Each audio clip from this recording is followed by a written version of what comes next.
All right, Reggie. Before we get into the questions for this week, do you have anything that you want to speak on or talk about before we get started? Yeah.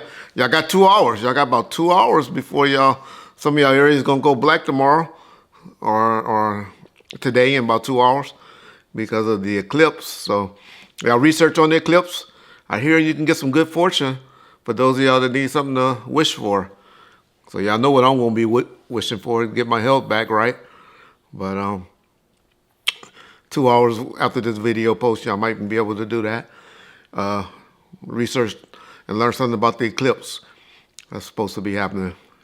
Also, right quick, damn. Well, I told y'all I picked the final two. I told y'all the two favorites, right? Connecticut and South Carolina. I know we already know the results, but when we taped, we didn't know the results of the South Carolina Iowa game. But those of y'all that still got y'all picks in, I don't remember seeing anybody that has the four teams that's left in the final two. As I put out that bet or that challenge to you guys to get $100, whoever pick out the final two teams that will win the national championship, male and female. And the four teams that are left when we tape this show, I know it's one of the female teams already know who the champions are. Females was South Carolina, who I'm rooting for, who was a favorite. I told y'all 2 or 3 weeks ago that they should be they will win it. And Iowa, I didn't pick Iowa, but y'all know I like Caitlin. Y'all know I like her game. I think she's the GOAT, but a lot of people will tell me Cynthia Cooper or Cheryl Miller for women's basketball in college.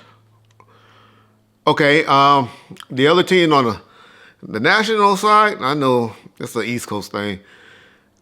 West Coast, we don't care about this game too much. But it's Connecticut and Purdue. So anybody got my prediction? Reggie Wright, I know everything, but I don't know if it's factual yet. Y'all remember I had the two favorites. I told you at the beginning I had the two favorites, even though I did say one of the favorites wrong. A team that wasn't even in the favorites. I don't know why I always get Kentucky mixed up with Connecticut. But my teams were the two favorites, which are still in it, South Carolina and Connecticut.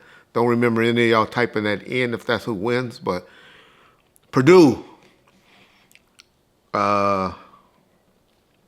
and Connecticut on the men's side, South Carolina and Iowa on the women's side. And anybody had those two way back when we posted the video, and y'all can prove it to us Tuesday morning, let us know, and I'll cash app you that $100. Other than that, John, let's get with it, man. Oh, one more thing about y'all know I'm bipolar, or y'all know I go both ways. One minute I'm talking shit, the next minute I'm not. But y'all boy Suge Knight, don't forget to write him. And his birthday is coming up on April the 19th. Send him a card. Let's try to get him 59. I said 58. Nigga gonna be 59 this year. Let's try to get him at least 59 cards from Bomb First. And yeah. Other than that, that'll be it. Okay. Weren't we told that he doesn't even read his mail? No, we was told that they don't keep it. He sends it home. Yeah. Gotcha. Okay. Faizon Love was on Vlad, and he did an interview saying that he witnessed, and maybe you can clear this up for me, because I've never seen any documentation of photos or videos that he was ever around Tupac, ever, that I'm aware of. But nevertheless, he says that he was around Tupac, and Tupac wasn't nervous to go back to jail, and what if all this was for him to still be alive and going into that craziness? I wanted to get your thoughts on that segment that was on Vlad from him. Well, I used to like Faizon Love. I remember when he was broke, I looked out for him and gave him a part on Cinderella. He was the Godfather, what they call it, the fairy Godfather on a Top Dog video, Cinderella. But Yeah, I never saw Faizon around death row. Him and Tata came up to death row a few times when Suge was incarcerated because he's from San Diego area with my boy Tata Loy Lake. And I remember them coming up there, and we met him a few times up at death row. Well, I don't remember, but I can't say, but I don't even remember Faizon. You know, we just knew him from Fridays. So he might have knew Pac through the Friday days and all of that, because Pac was in Natural Born Killer. Well, that was murder was the case. So, well, Pac was hanging around death row and you know on the West Coast at that time. But you talking about after he came from prison? I can definitely, honestly say I don't remember, and I don't believe, as y'all gonna be saying already. You wasn't around him all the time, I know, but I was around him whenever we was at parties, video shoots, on the movie sets, and the House of Blues or any place where he would have bumped into Faizon. But no, I wasn't back there with him in the studio. But my security and I knew everybody that came through the Can-Am recording studio. So I pretty much can say that Faizon is capping. For him to say that, you know, like Tupac appeared or didn't appear fearful or anything, well, we know that not to be true. He didn't want to go back to prison. Nobody want to go back to prison. But that was a concern of Tupac. He asked David Kenner on many occasions, hey, how's my appeal going? What's going on? Y'all got to remember, people don't want to talk about it and don't want to hear it. They mentioned it into the movie, so the family has spoken on it. Tupac had no intentions on going back to prison. He didn't say he was going to commit suicide, but he said he was going to have one of the outlaws put a bullet in his head if he had to. Y'all got to let that resonate, and that's what I really believe where his mindset was, and that's why you got a lot of those songs with him talking about death in his lyrics while he was on death row, just for that slight chance that he had to go back. I think Faizon was trying to play into that conspiracy stuff, the Tupac alive and then Cuba and all of that. But I mean, I don't know. I don't believe that. I know Tupac mouth is too big. There's a lot of people, a lot of stuff that's going on right now where Tupac wouldn't be able to remain silent.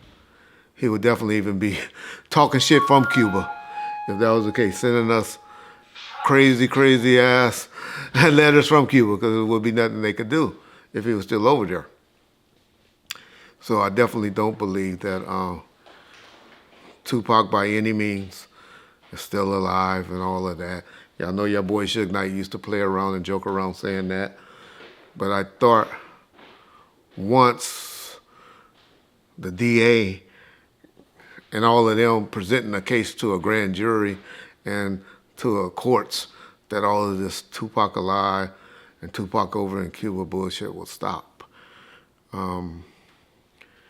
But yeah, that would be my take from that particular interview. To say these are just people that needs content, wants stuff to talk about, and like saying stuff to hear themselves talk. But Tupac did have concerns about going back to prison, and that's why he was working, did so many songs, so many videos, and was out there making it happen. I know it appears, and you guys want to say that was because he was just trying to fulfill his obligations. But as I told y'all before, fulfill his obligations to go where? To Quest Records? Who was Time Warner? Y'all got to research and know how the distributors were feeling back then. Don't y'all remember what Time Warner did to Ice-T, to Death Row? They were getting out of that type of music. He gonna go to where? The Priority Records? Nobody wanted to be with Priority Records until Master P did what he did for them over there. Interscope. He had already felt like Interscope pushed him to the side. They just pretty much threw him and let Death Row take him. BMG, he gonna go over there with Clyde Davis, where he's Puffy and them, and Arista. J Prince at Virgin. All right. Where was he gonna go? So y'all stop Him and Suge had a great relationship. They were working things out. Call for an audit. Call for an audit. It wasn't call for no audit. He just wanted an accounting to see where he was at. I keep telling y'all. Tell y'all. I keep back. Y'all think I only tell about 10% of the shit that I know on this YouTube. There's reasonings. Reasonings when I throw jabs and say stuff about Yasmin and Yasmin not working. But anyway, gonna tell stories. Y'all keep letting y'all keep letting these groupie motherfuckers and all of these motherfuckers salting up my credibility and my name. Because that's all I got is my word and my name. And that's what I'm big for.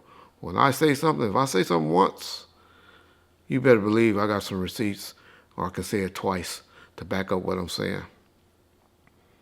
Anything negative that I have ever said. Peace bomb first.